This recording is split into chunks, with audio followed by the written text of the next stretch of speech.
Good evening, everyone.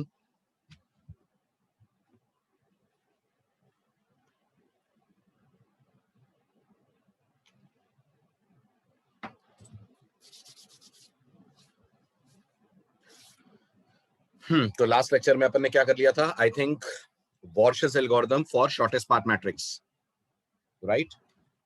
यही हुआ था कवर अप। चलिए अब आते हैं शॉर्टेस्ट पाथ की दूसरी एल्गोरिथम पे, and that is Dijkstra's algorithm for calculating shortest path between two vertices. तो ये हम पहले भी बात कर चुके हैं। एक बार और मैं आपको रिकॉल करा दूं, रिमाइंड करा दूं कि ये जो एल्गोरिथम आप अब पढ़ने जा रहे हैं, इसमें और वॉर्शल में क्या डिफरेंस है। ये जो एल्गोरिथम आप अब पढ़ने जा रहे हैं, इसमें और वॉर्शल में क्या डिफरेंस है?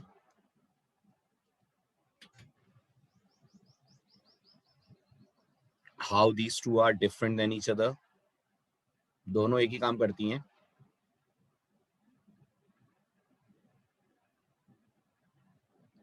नहीं, अगर दोनों एक ही काम करती है तो फिर ये डिफरेंट कैसे हैं? दोनों एक ही काम नहीं करती हैं। वॉर्शल एल्गोरिथम आपको कैलकुलेट करके देती है हर वर्टेक्स से हर वर्टेक्स का शॉर्टेस्ट पाथ। डिजक्स्त्रा आपको कैलकुलेट करके देती है सिर्फ दो वर्टिसेस के बीच का शॉर्टेस्ट पाथ। समझ आया? बात समझ आई? क्लियर हुआ पॉइंट? डिजक्स्त्रा हर वर्टेक्स से हर वर्टेक्स का शॉर्टेस्ट पाथ नहीं निकालेगी, ठीक है? सो डिजक्स्त्रा's algorithm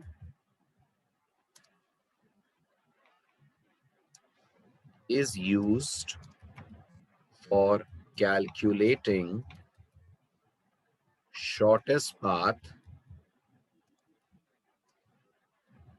between a pair of vertices.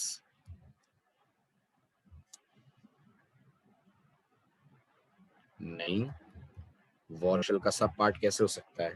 ये मैट्रिक्स यूज ही नहीं करेगी तो वॉर्शल का सब पार्ट कैसे हो जाएगी, राइट? ये सिर्फ दो वर्टिसेस को लेकर चलेगी ना। मतलब कोडिंग में तो मैट्रिक्स लगेगा, लेकिन ये हर वर्टेक्स से हर वर्टेक्स का पाथ नहीं निकालेगी ना,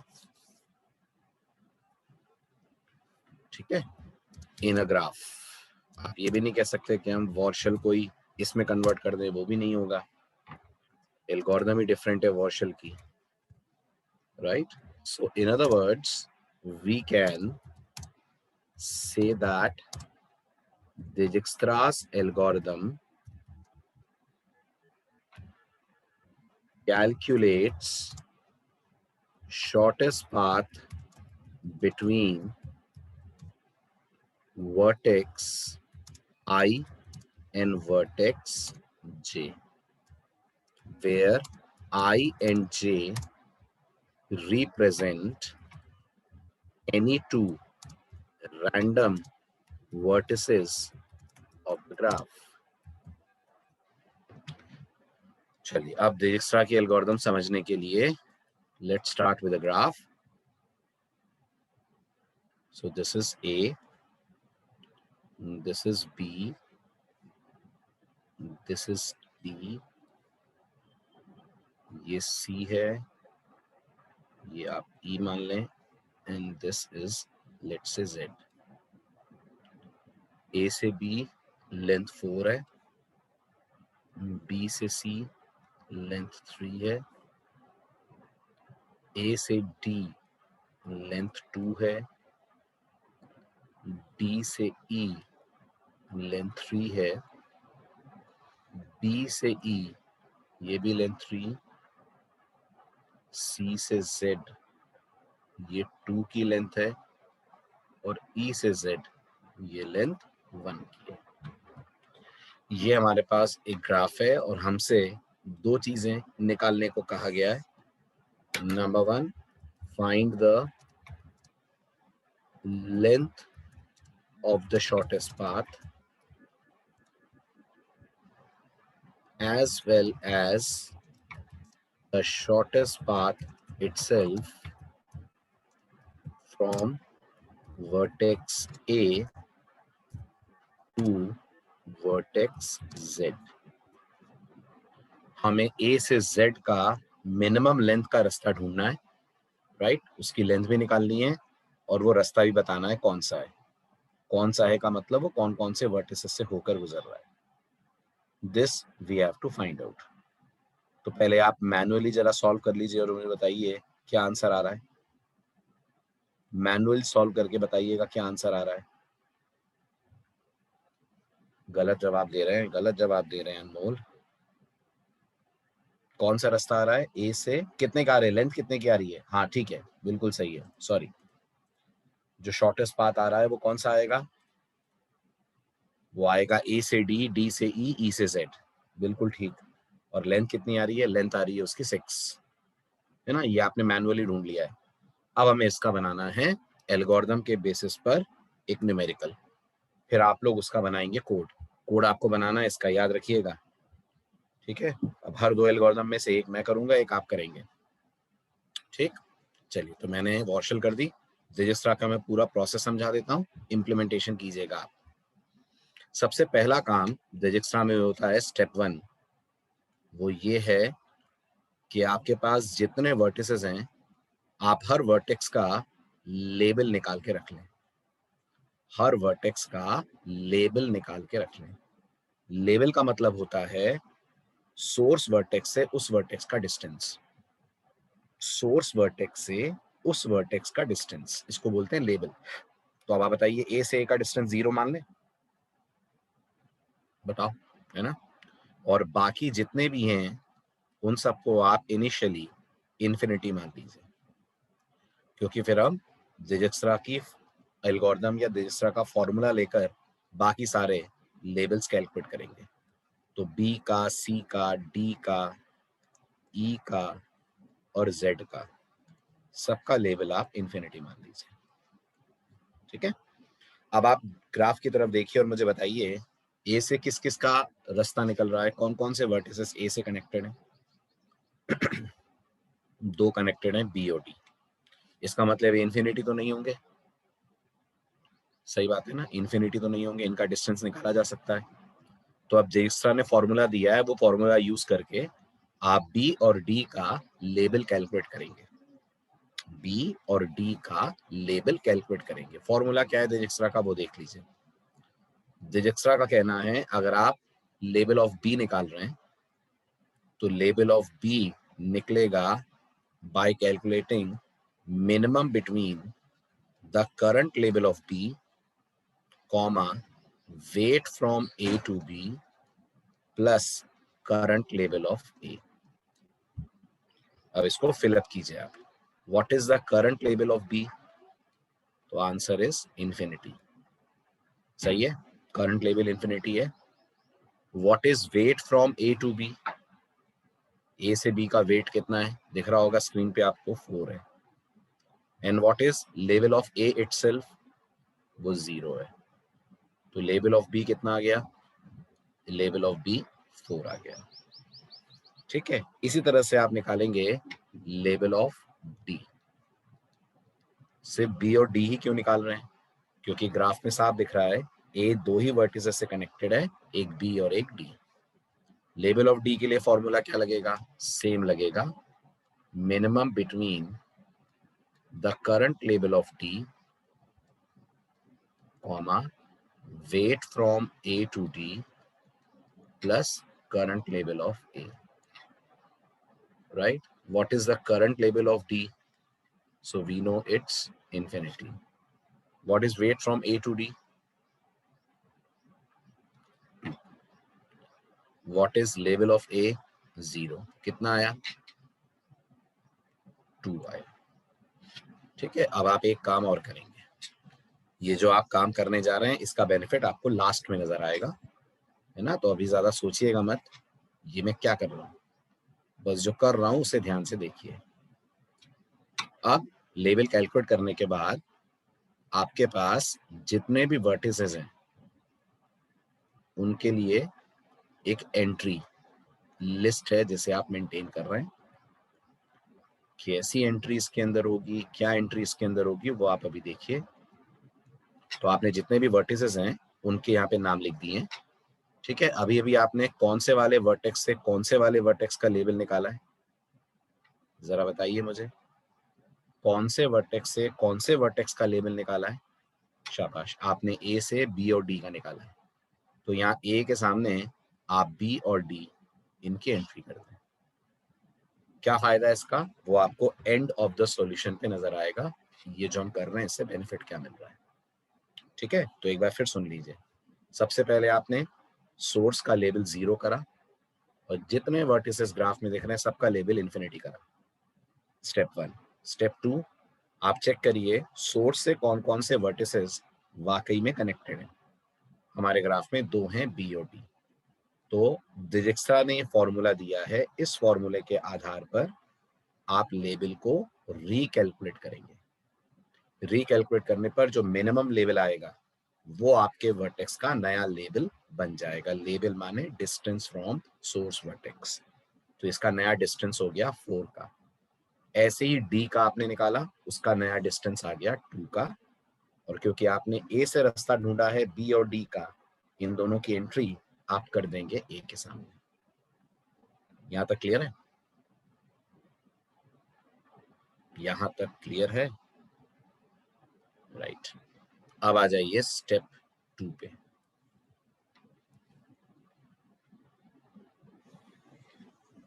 ये आपका स्टेप 1 था। Now let's begin step 2।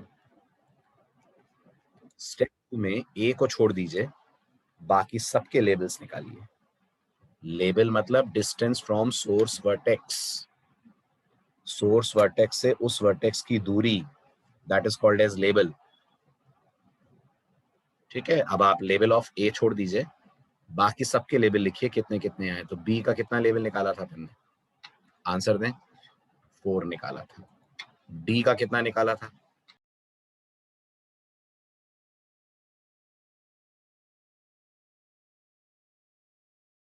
D का आपने 2 निकाला था और बाकियों के नहीं निकाले थे ना।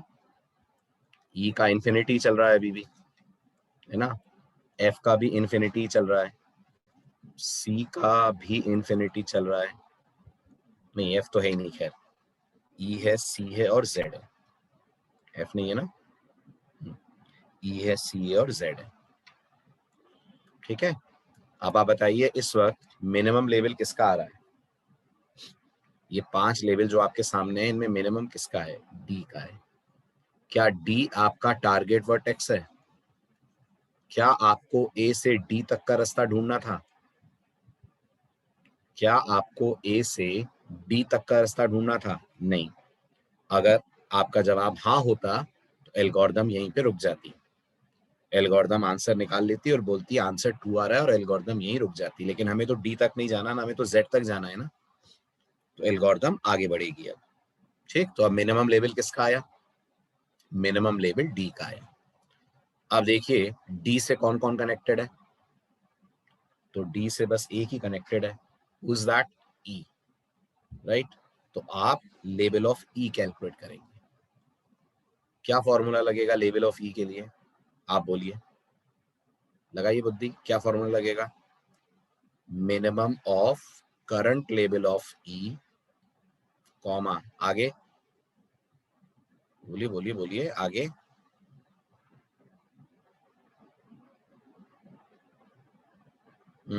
Very good. Weight from D to E plus current level of D. करिए अप्लाई।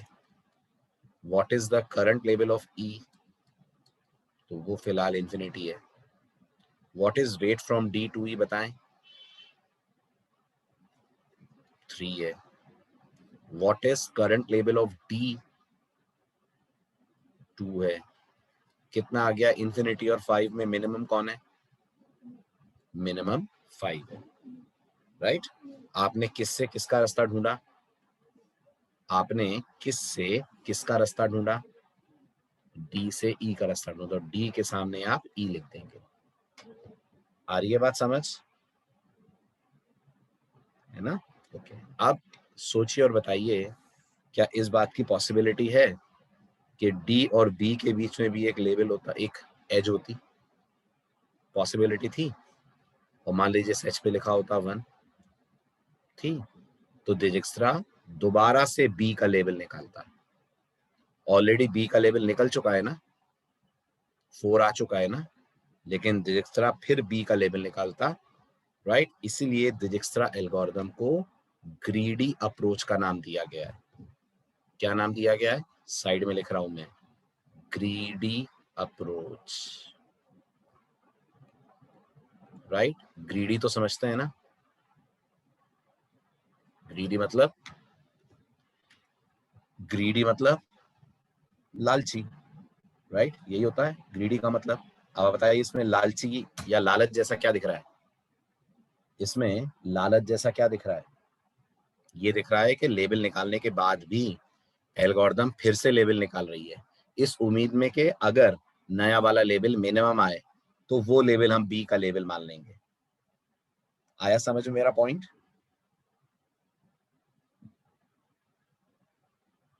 तो ग्रीडी एल्गोरिथम में क्या होता है, आप 1 बाय 1 अपने सॉल्यूशन तक पहुंचते हैं, धीरे धीरे स्टेप बाय स्टेप सॉल्यूशन तक पहुंचते हैं, और हर स्टेप में जो पिछले कैलकुलेशंस हैं उन्हें रिफाइन करने की कोशिश भी करते हैं। यस, हर स्टेप में जो पिछले कैलकुलेशंस हैं उन्हें आप रिफाइन करने की कोशिश करते हैं, करेक्ट। चलें आगे, that is why it's called greedy approach. चलिए कंटिन्यू करिए, अब इसके आगे आप कंटिन्यू करें। मैंने 2 स्टेप्स कर दिए, अब आगे आप करिए, करिए फटाफट। स्टेप 3 से कंटिन्यू करिए, गाइड करिए आप मुझे, मैं कंटिन्यू करता हूं। बताइए क्या करना होगा अब स्टेप 3 में? सबके लेबल, ग्रीडी अप्रोच का मतलब आप स्टेप बाय स्टेप सॉल्यूशंस निकालते हैं, और सॉल्यूशन निकालने के बाद जो पुराने सॉल्यूशंस हैं उन्हें रिफाइन करने की कोशिश करते हैं। That is called greedy approach. Level of B निकालने के बाद भी लेवल ऑफ बी दोबारा निकालना पड़ सकता है आपको। That is greedy algorithm, greedy approach, इसको बहुत सारे नाम मिले हुए हैं, but main concept greedy algorithm या अप्रोच का यही है, ग्रीडी मेथड या ग्रीडी अप्रोच, राइट। तो आपको एक प्रॉब्लम सॉल्व करनी है, उस प्रॉब्लम को सॉल्व करने के लिए आपने स्टेप बाय स्टेप अप्रोच ली, हर स्टेप पे आपने उस प्रॉब्लम से रिलेटेड एक पर्टिकुलर सब प्रॉब्लम को सॉल्व करा, और उसे सॉल्व करने के बाद आप आगे बढ़ गए, लेकिन आगे बढ़ने के बाद भी आपका दिमाग पीछे वाली प्रॉब्लम्स पे लगा रहा। हाँ, ये डायरेक्टेड ग्राफ नहीं है, अच्छा है ना। अगर डायरेक्टेड ग्राफ होता तो आप और कम चीजें करते कैलकुलेट। डायरेक्टेड ग्राफ नहीं है, इसीलिए तो अपन ए से बी और ए से डी दोनों का मान रहे हैं एडजेसेंसी। अगर मान लीजिए ए से बी की तरफ एरो नहीं होता तो फिर हम ए से डी का ही रास्ता निकालते हैं, करेक्ट।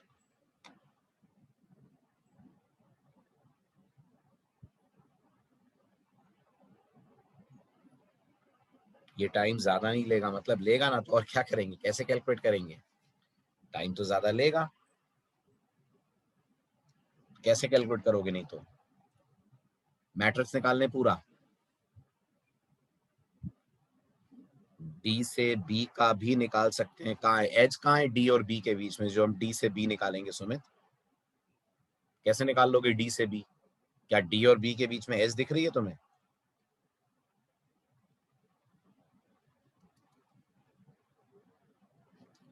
चलिए आगे बढ़ू मैं,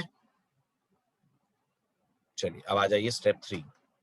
स्टेप 3 में क्या करना है, सबके लेवल दोबारा लिखिए, राइट। तो सबके लेवल आपने लिखे, लेवल ऑफ बी कितना है? लेवल ऑफ बी 4 है। क्या हुआ, किसी को कोई डाउट आ रहा है क्या? अनमोल को डाउट आ रहा है, अनमोल अनम्यूट करो बेटा, ऐसे बात समझ नहीं पाऊंगा मैं, अनम्यूट करो, क्या डाउट आ रहा है बताओ। Good evening sir. Good evening, बोलो।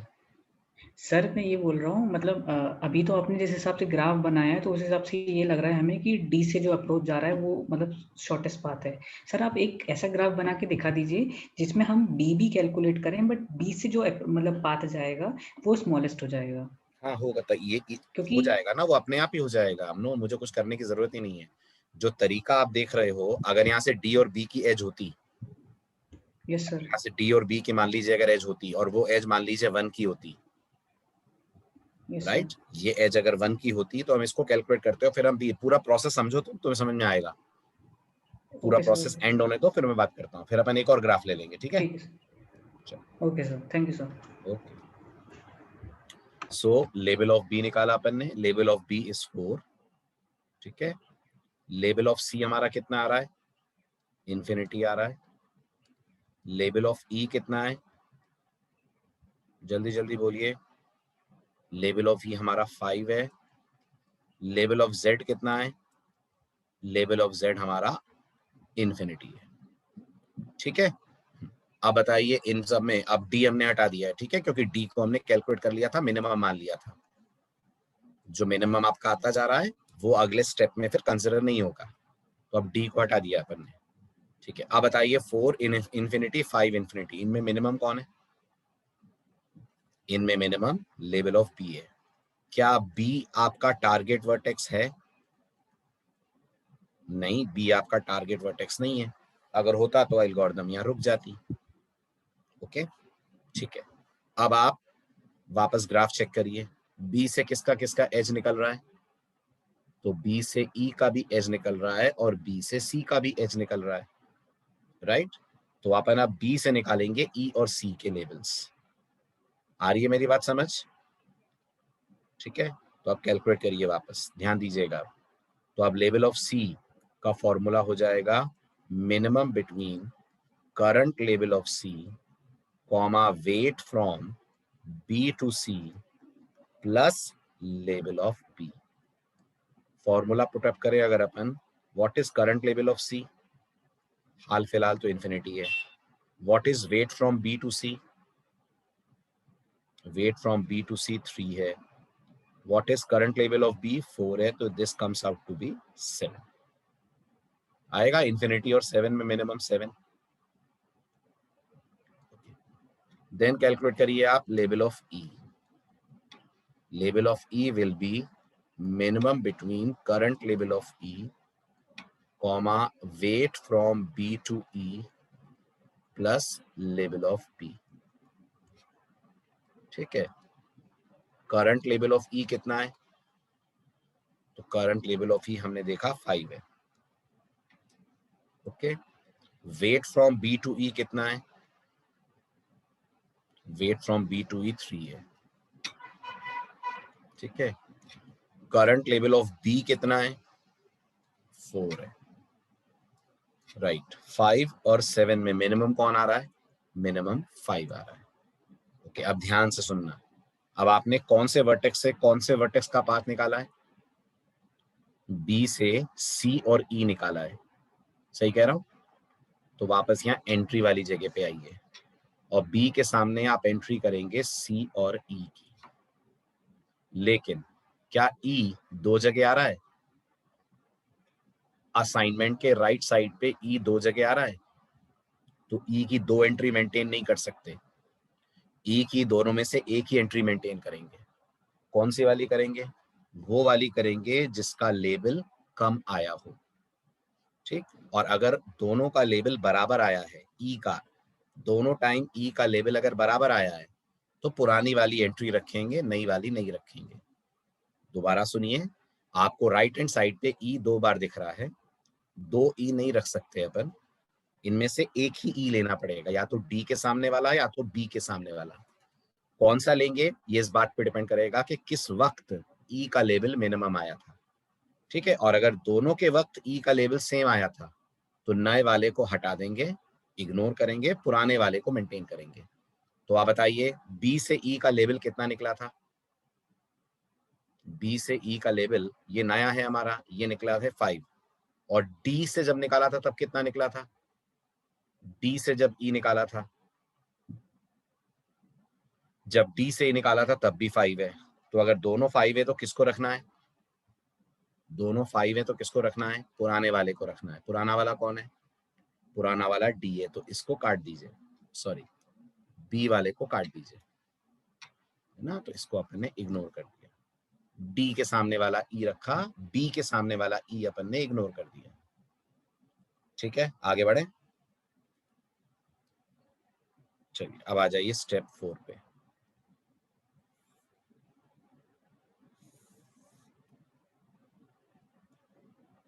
फिर से सबके लेबल्स कलेक्ट कीजिए। अब किसके किसके लेबल कलेक्ट होंगे? ई का लेबल कलेक्ट होगा, 5 आया है। सी का कलेक्ट होगा, 7 आया है। और जेड का कितना आया है? जेड का आया है इंफिनिटी। ठीक है, इनमें मिनिमम कौन है? इनमें मिनिमम लेवल ऑफ ई है। राइट, कितना है? 5 है। चलिए वापस देखिए, ई से किसका किसका निकल रहा है एज? ई से जेड का रास्ता निकल रहा है बस। तो अपन लेवल ऑफ जेड निकालते हैं, जिसके लिए फॉर्मूला क्या हो जाएगा?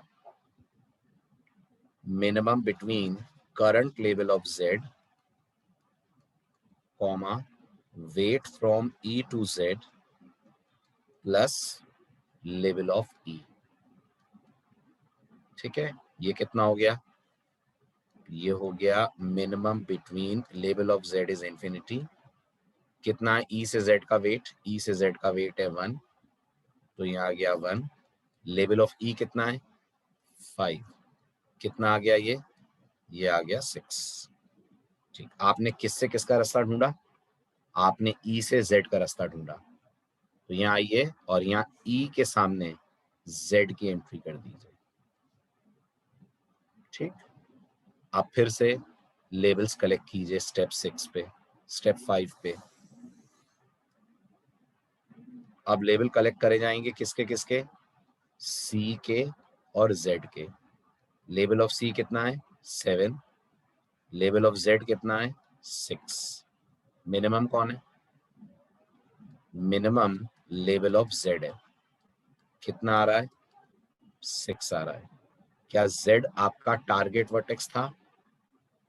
जेड तक ही जाना था आपको? यस। तो एल्गोरिथम यहाँ पे रुक जाएगी। ये जो 6 आप देख रहे हैं, ये आपकी लेंथ है, length of the path from A to Z. ठीक है, अब हमें बताना है ए से जेड का पाथ क्या होगा। ये तो लेंथ आ रही है ना 6, ये पाथ तो नहीं है ना, ये तो लेंथ आई है। अब पाथ कैसे ढूंढेंगे? तो अब आपकी मदद ये वाला डायग्राम करेगा।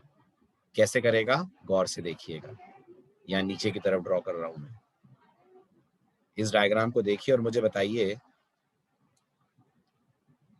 अपन z से शुरू कर रहे हैं। z किसके सामने लिखा हुआ है? राइट हैंड साइड वाला z किसके सामने? e के सामने। तो z एरो e।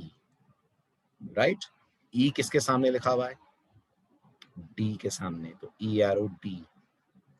d किसके सामने लिखा हुआ है? a के सामने, तो d एरो a। इसको पलट दीजिए। अब आप ये जो दिख रहा है ना पाथ, इसको पलट दीजिए, रिवर्स कर दीजिए। तो ये क्या बना? a से d, d से e, e से z। ये है डिजिक्स्ट्रास एल्गोरिदम। समझ आ गया? एक और करें एग्जाम्पल? कोई डाउट नहीं है तो मैं आगे बढ़ूं, डाउट है तो एक और एग्जाम्पल करें। Yes, this is source to destination. Sumit wants to get unmuted. Okay Sumit. Good बोलो। Evening sir. Good evening. Sir ये आपने जो किया, तो इसमें सबसे पहले तो हम सोर्स वर्टेक्स लेंगे। उसके बाद सर ये हम मिनिमम निकाल रहे हैं, जैसे कैलकुलेट करने के बाद चूज कर रहे हैं, तो वो थोड़ा डाउट है। क्या डाउट है? जैसे हमने एल से बी और डी निकाला क्यों निकाला? मिनिमम, क्योंकि ए से बी और डी कनेक्ट है। बिल्कुल सही, ए से बी और डी कनेक्ट है तो हमने बी और डी निकाला। Yes sir. ठीक है, फिर उनके लिए इन दोनों के निकालने के बाद हमें मतलब इन दोनों का मतलब कैसे चूज करेंगे कि फिर बी से ट्रेवर्स करना है या तो डी इसमें से? देखेंगे ना, इसमें मिनिमम देखो अब कितना आया है। बी का लेवल 4 आया है, डी का 2 आया है, तो मिनिमम लेंगे। Yes sir. अगर मान मीन्स लीजिए जो तीसरा एक हमने लेवल, कैलकुलेट किया है उसको हम पहले मतलब राइट करके पहले कंपैरिजन करेंगे और जो मिनिमम है फिर उससे ट्रेवल स्टार्ट करेंगे। इमेजिन करो यहाँ ए से सी का भी डायरेक्ट रास्ता होता और वो 1 का होता। इमेजिन करो ऐसे एक रास्ता होता और उस पर 1 लिखा होता, तो फिर तुम अगला लेवल किसका लेते? अगला स्टेप में किसको बेस मानते? स्टेप 2 में जैसे यहाँ लेवल ऑफ डी को मिनिमम माना है, ऐसे लेवल ऑफ सी को मिनिमम मानते हैं 1, फिर हम सी का रास्ता पकड़ते हैं। ठीक है। Yes sir, yes. चलिए तो अब बताएं, ये क्लियर है स्टेप सारे? तो मैं आगे बढ़ूं, स्पैनिंग ट्री की तरफ चलें, और अगर आपको लग रहा है नहीं कुछ कंफ्यूजन्स हैं तो एक एग्जांपल और ले लें, एज यू विश। क्लियर है सब? आगे बढ़ो, क्लियर है? राइट। तो मैं आपको एक ग्राफ और दे देता हूं, आप उस ग्राफ को अटेम्प्ट करिएगा, अगर डाउट आता है तो अगले लेक्चर में अपन सॉल्व कर लेंगे। ऐसा कर ले, एक एग्जाम्पल प्रैक्टिस के लिए आपको और दे देता हूँ, है ना? आप उसे घर पे ट्राई करना, नहीं बना तो मुझे बताना, अगले लेक्चर में अपन कर लेंगे उसको डिस्कस। ठीक है। तो आपके लिए ये ग्राफ है, this is A B C D F E Z. ये 2 है, ये 1 है, ये 4 है, ये 2 है, ये भी 2 है, ये 3 है, ये 5 है, ये 7 है, ये 4 है,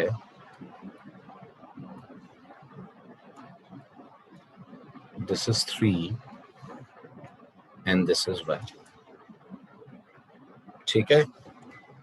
और आपको कैलकुलेट करना है, अनमोल आप ऐसा ही ग्राफ कह रहे थे मेरे ख्याल से।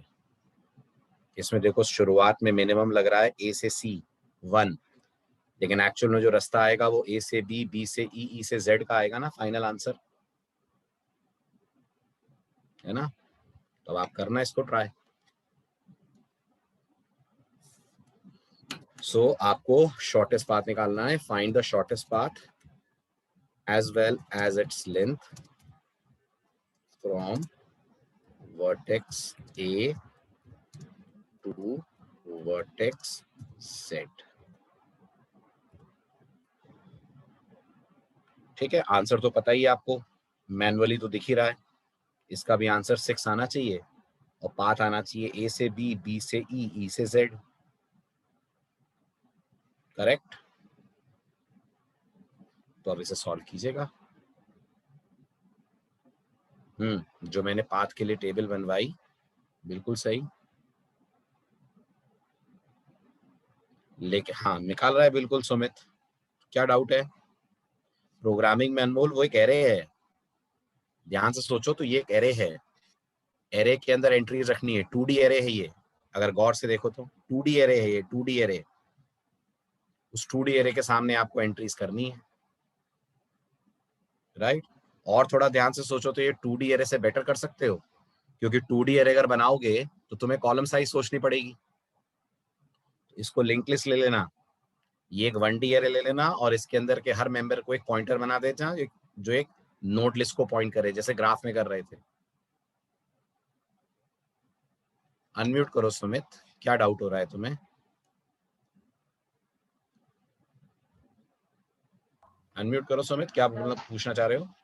सर मैं पूछना चाह रहा था कि जैसे हमने बॉर्सॉल और इसमें डिफरेंस देखा था कि वो मतलब सोर्स टू डेस्टिनेशन का मिनिमम और पर ये डिस्कार्ट्रा का मतलब हमने ऐसा बोला था कि दो वर्टेक्स के बीच में मिनिमम निकालते, पर ये भी तो हमें फिर फाइनल रिजल्ट सोर्स और डेस्टिनेशन का मिनिमम दे रही है ना। सोर्स डेस्टिनेशन का मतलब क्या समझते हो तुम?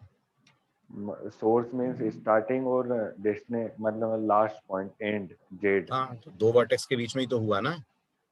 Yes sir. तुमने क्या सोचा सोर्स वर्टेक्स का मतलब पूरा ग्राफ कवर हो गया? Yes sir. यही गड़बड़ है। इंग्लिश थोड़ी ब्रशअप करनी पड़ेगी अपन को, है कि नहीं। सोर्स और वर्टेक्स, सोर्स और डेस्टिनेशन का मतलब है बस, सोर्स मतलब जहां से चलना है, डेस्टिनेशन मतलब जहां तक जाना है। वो तुमको ग्राफ में ऐसा दिख रहा है कि दोनों एकदम स्टार्टिंग और एंडिंग पॉइंट है। सोर्स डेस्टिनेशन हमारे डी और सी भी हो सकते हैं, ये भी तो सोर्स और डेस्टिनेशन हो सकते हैं। मैं तुमसे कह सकता हूँ डी से ई का रास्ता निकालो मिनिमम लेंथ का, ये भी सोर्स और डेस्टिनेशन कहलाएंगे। सोचो हाँ या ना। Yes sir. बस क्लियर। वो तो तुम्हें ग्राफ में ऐसे दिख रहे हैं एंड पॉइंट्स, तो तुम्हें ऐसा लग रहा है।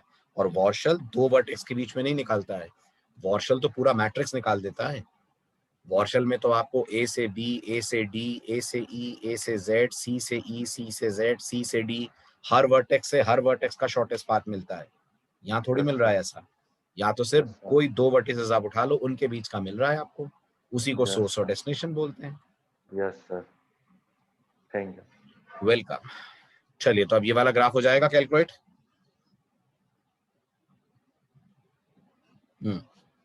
चलो बढ़े आगे। अब सर अगर E से Z निकालना हो तो फिर हम लेफ्ट वर्टिसेस को इन्फिनिटी करेंगे कि नहीं करेंगे। स्टार्ट तो आप करेंगे लेकिन वो इन्फिनिटी रहेंगे, वो कभी आपके कैलकुलेशन में आएंगे नहीं, इन्फिनिटी चलते जाएंगे क्योंकि E से एज ही नहीं है उनकी ना, है ना। तो स्टार्टिंग में तो हम सारे वर्टेक्स लेते हैं, लेकिन रास्ता वही पकड़ते हैं ना जिसका रास्ता हमारे सोर्स वर्टेक्स से जुड़ा हो।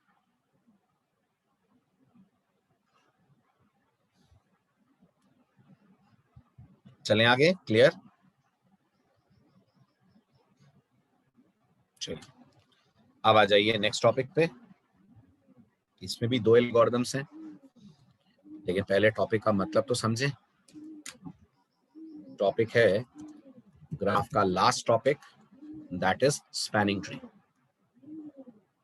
Now what is a spanning tree. Spanning tree समझने के लिए जरा इस ग्राफ को आप कंसिडर कीजिए।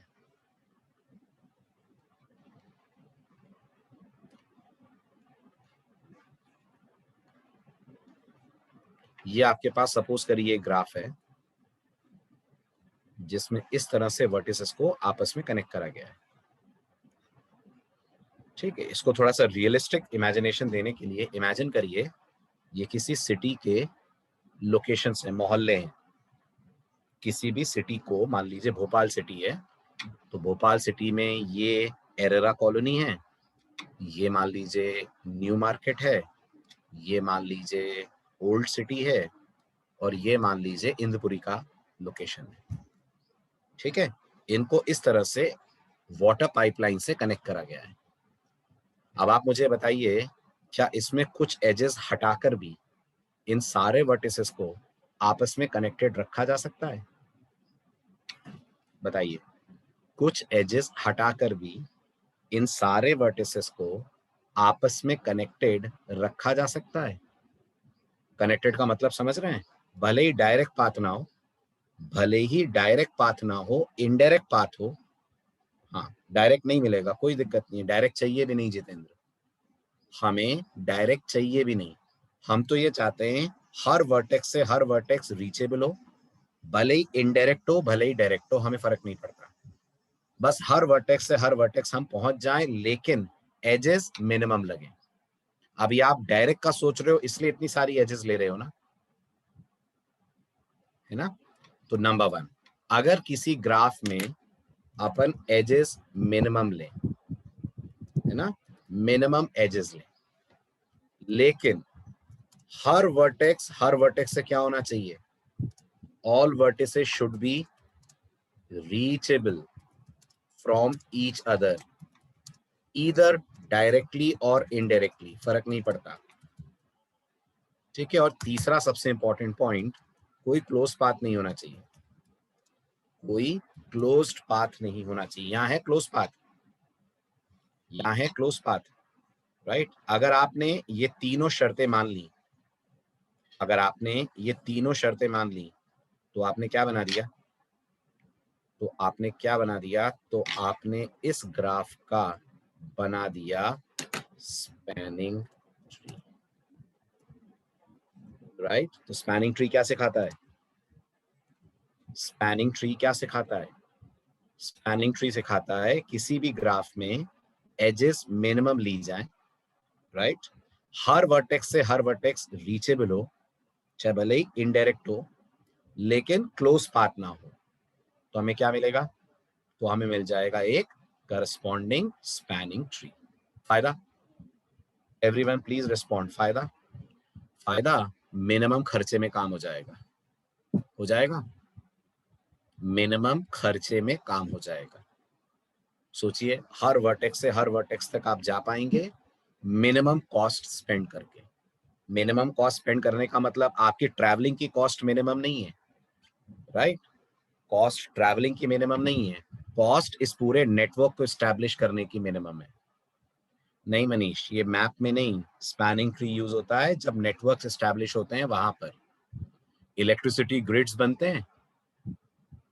इंडिया में इलेक्ट्रिसिटी ग्रिड्स है ना, एक इलेक्ट्रिसिटी ग्रिड दूसरे से कनेक्ट होता है, दूसरा तीसरे से कनेक्ट होता है। तो इलेक्ट्रिसिटी ग्रिड में तो फर्क नहीं पड़ता ना कि इलेक्ट्रिसिटी डायरेक्ट आ रही है कि किसी ग्रिड से होते हुए आ रही है, क्योंकि स्पीड ऑफ इलेक्ट्रिसिटी इतनी फास्ट है कि वो ग्लिच आपको नोटिस में ही नहीं आएगा। लेकिन ग्रिड की कॉस्ट बहुत होती है ना, एक एक ग्रिड बहुत महंगा पड़ता है ना गवर्नमेंट को। तो जो नेटवर्क इंजीनियर्स होते हैं वो इस तरीके के स्पैनिंग ट्री डायग्राम को यूज करके ये इमेजिन करते हैं, ये स्टैब्लिश करते हैं कि किसी तरह से आपस में इनको कनेक्ट कर दिया जाए। बिल्कुल बिल्कुल अक्षय, हैमिल्टोनियन भी इसी का ऑल्टरनेट है। समझ आया स्पैनिंग ट्री क्यों बनाते हैं,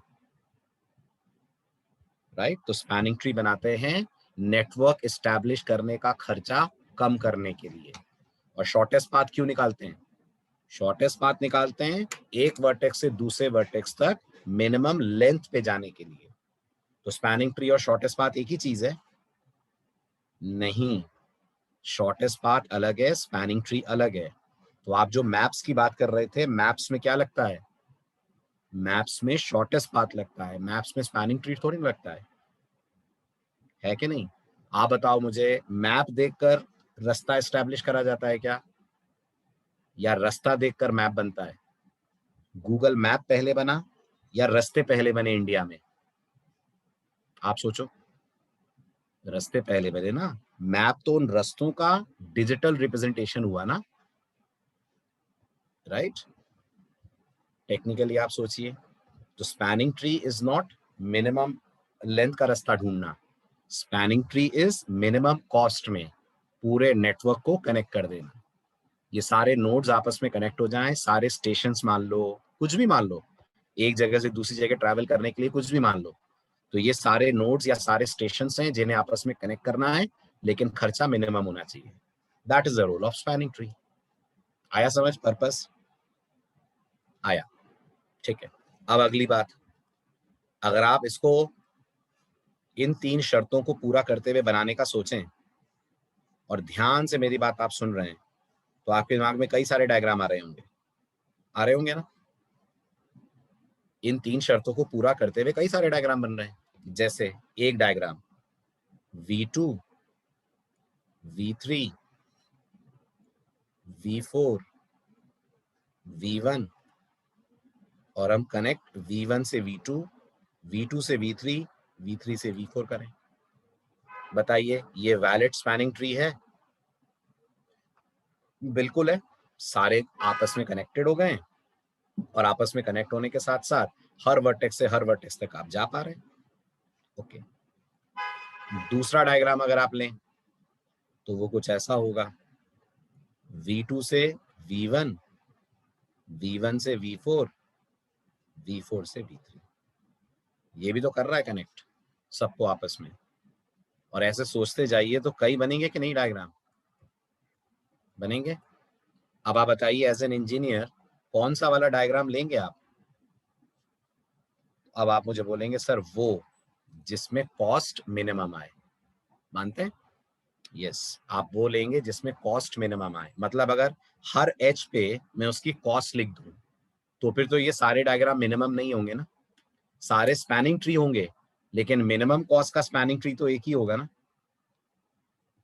राइट? तो हमें मिनिमम कॉस्ट स्पैनिंग ट्री बनाना होता है डेटा स्ट्रक्चर्स में, जिसके लिए हमारे पास है एल्गोरिथम्स। तो सबसे पहले मैं आपको स्पैनिंग ट्री की डेफिनेशन लिखवा रहा हूं, वो पढ़िए आप, मैं लिख रहा हूं। What is a spanning tree?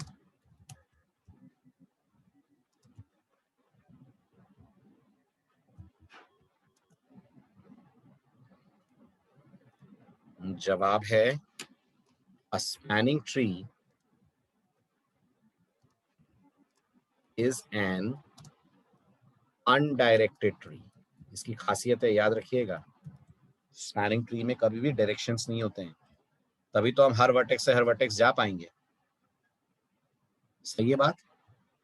अगर डायरेक्शन हो गए तो फिर आप ये थोड़ी बोल पाओगे कि आप हर वर्टेक्स से हर वर्टेक्स तक जा सकते हो। ठीक है ना? तो spanning tree is an undirected tree containing all the vertices, ये शर्त है इसकी, कोई वर्टेक्स छूटना नहीं चाहिए, containing all the vertices of the graph with minimum number of edges, with minimum number of edges used for connecting them either directly or indirectly, either directly or indirectly. A spanning tree has a property that it does not contain any cycles or closed path and uses least possible edges. If we add any extra edge to this tree, then a closed path or loop will be created. ठीक है, ये तो हुई कहानी spanning tree की। अब बताइए, minimum cost spanning tree और स्पैनिंग ट्री एक ही हैं? Are they one and same? नहीं, मिनिमम कॉस्ट स्पैनिंग ट्री से एक कदम आगे है। वो तो ये भी कहता है एजेस मिनिमम लगाओ और एजेस वो लगाओ जिनको लगाने का खर्च मिनिमम आए। यही हुआ ना मिनिमम कॉस्ट, राइट? तो एक ग्राफ के स्पैनिंग ट्री बहुत सारे बनेंगे, लेकिन एक ग्राफ का मिनिमम कॉस्ट स्पैनिंग ट्री एक ही बनेगा, ये भी मानते हैं। A graph can have numerous spanning trees.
Am I audible? Can you hear me?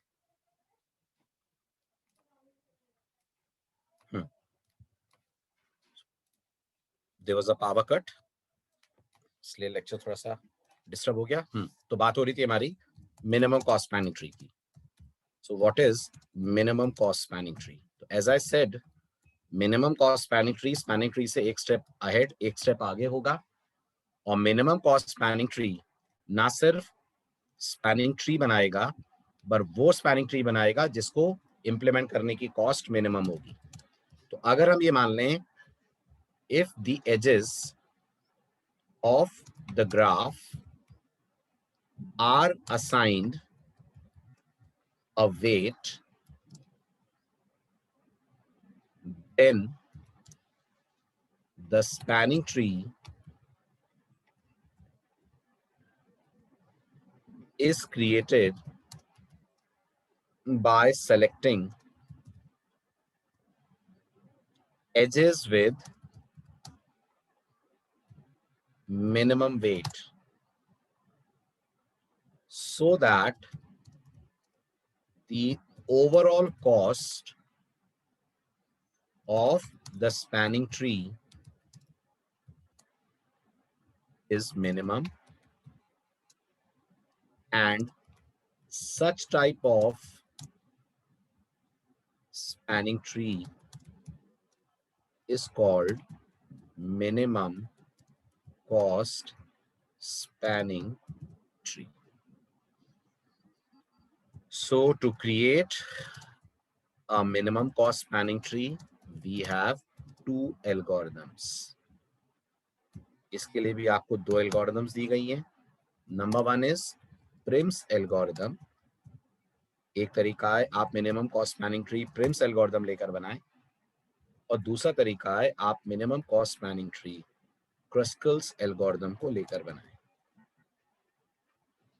ठीक है, वी हैव टू एल्गोरिथम्स जिन्हें हम यूज कर सकते हैं. सबसे पहले हम पढ़ते हैं Prim's algorithm.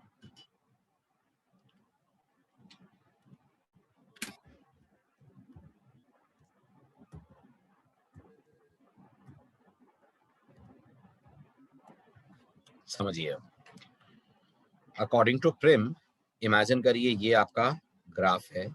A connected to B, B is connected to C, B is also connected to Y, A is connected to X.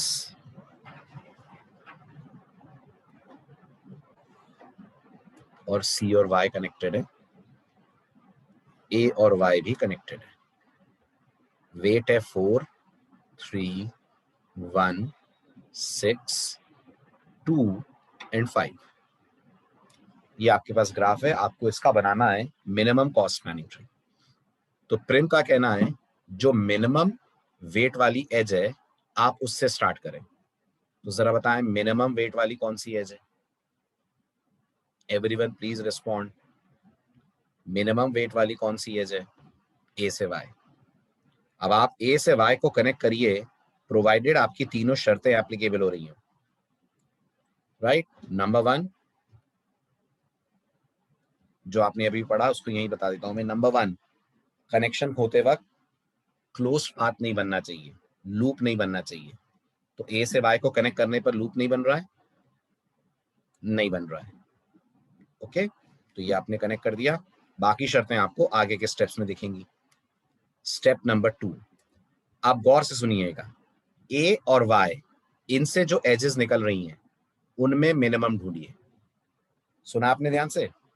ए और वाई, इन्हीं दोनों से निकलने वाली एजेस में आप मिनिमम ढूंढेंगे. तो अगर आप गौर से देखें तो अब आ रही है मिनिमम वेट वाली एज जो वाई को सी से कनेक्ट कर रही है. क्या वाई को सी से कनेक्ट करने में लूप नहीं बन रहा? वाई को सी से कनेक्ट करने में लूप नहीं बन रहा. वेरी गुड, इस एज को आप स्पैनिंग ट्री का पार्ट बना सकते हैं. ठीक है, अब आ जाइए स्टेप नंबर 3 पे. अब आपके पास हैं 3 वर्टिसेस ए, वाई और सी. से निकलने वाली एजेस को कंसिडर करिए और मिनिमम वेट वाली एज लीजिए, प्रोवाइडेड क्लोज पाथ ना बन रहा हो. तो आप नोटिस करिए सी से जो एज निकल रही है वो 5 की है, ए से निकल रही है 6 और 4, और वाई से निकल रही है 3. तो हम वाई वाली ले सकते हैं, ले सकते हैं ना. वाई से एक्स की कनेक्टिविटी. सी से बी की कैसे ले लेंगे? सी से बी तो 5 है, मिनिमम कहाँ है सी से बी? अनमोल. y से x मिनिमम है ना, यस और नो, है ना। जितने भी वर्टिसेस आपके स्पैनिंग ट्री का पार्ट बन गए हैं उन सभी को कंसिडर करना है, सिर्फ आने वाले वर्टिसेस को नहीं करना है, ठीक है। तो अब देखना है, तो हमें मिनिमम अब मिल रहा है y से x। तो स्टेप नंबर 3 कहता है कनेक्ट कर दीजिए आप a से y, y से c, और इधर कनेक्ट कर दीजिए y से x। शर्त ये है क्लोज पाथ नहीं बनना चाहिए, तो क्लोज पाथ तो नहीं बन रहा ना, नहीं बन रहा। अब आ जाइए स्टेप 4, ठीक है। अब नोटिस करिए, क्या 4 को ले सकते हैं, 3 के बाद 4 आ रहा है, वो एज ले सकते हैं जिसका वेट 4 है, तो जवाब है नहीं ले सकते हैं। क्यों नहीं ले सकते हैं, स्किप कर दीजिए 4 को। क्यों स्किप कर दें, because it will create close path. ले लिया आपने तो वो क्लोज पाथ बना देगा, तो मत लीजिए उसको, चलो ठीक है छोड़ दिया। अब आ जाइए स्टेप 5। नेक्स्ट स्टेप 5 है सी से बी को कनेक्ट करना, कर सकते हैं, यस कर सकते हैं, क्योंकि क्लोज पाथ नहीं बन रहा। ए से वाई, वाई से एक्स, वाई से सी, सी से बी, ये 1, ये 2, ये 3 और ये 5, ठीक है। देन स्टेप 6, तो स्किप कर दीजिए आप 6 को। स्टेप 7, तो 6 को स्किप इसलिए क्योंकि यहाँ क्लोज पाथ दिख रहा है, राइट। समझ आ रहा है,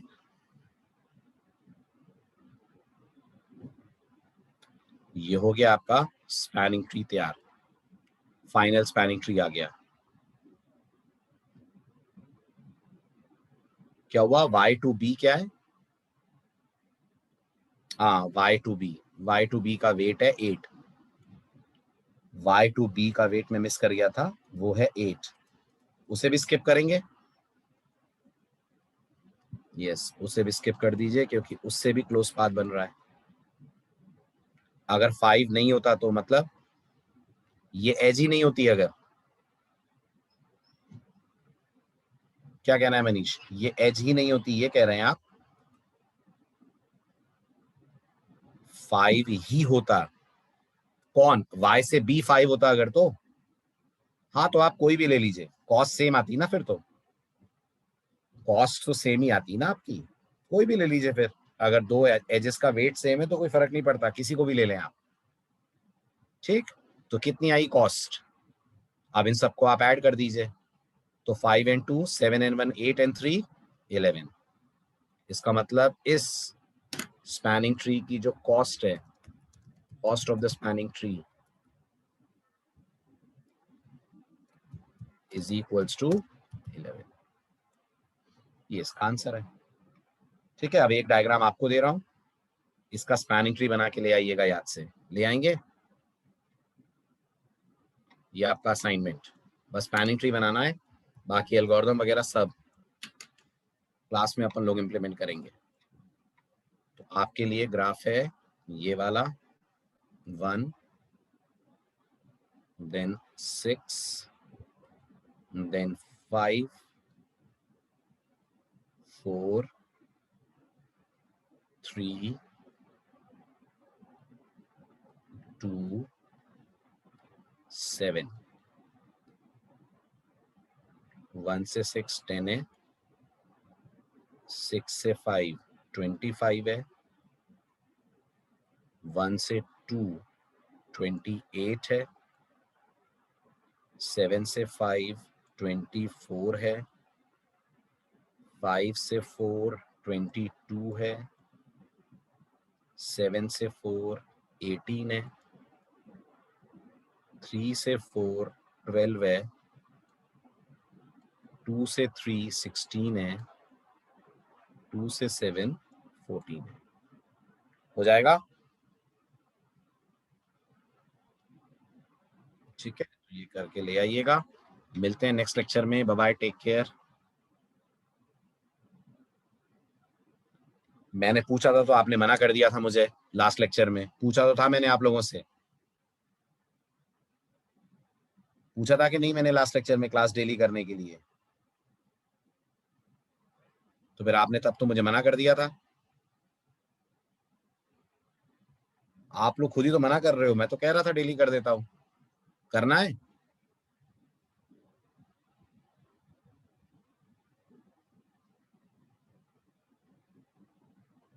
तो फिर अपने टाइम पे आइए। आप आइए ट्यूसडे 4 o'clock। चलिए बाय बाय, टेक केयर।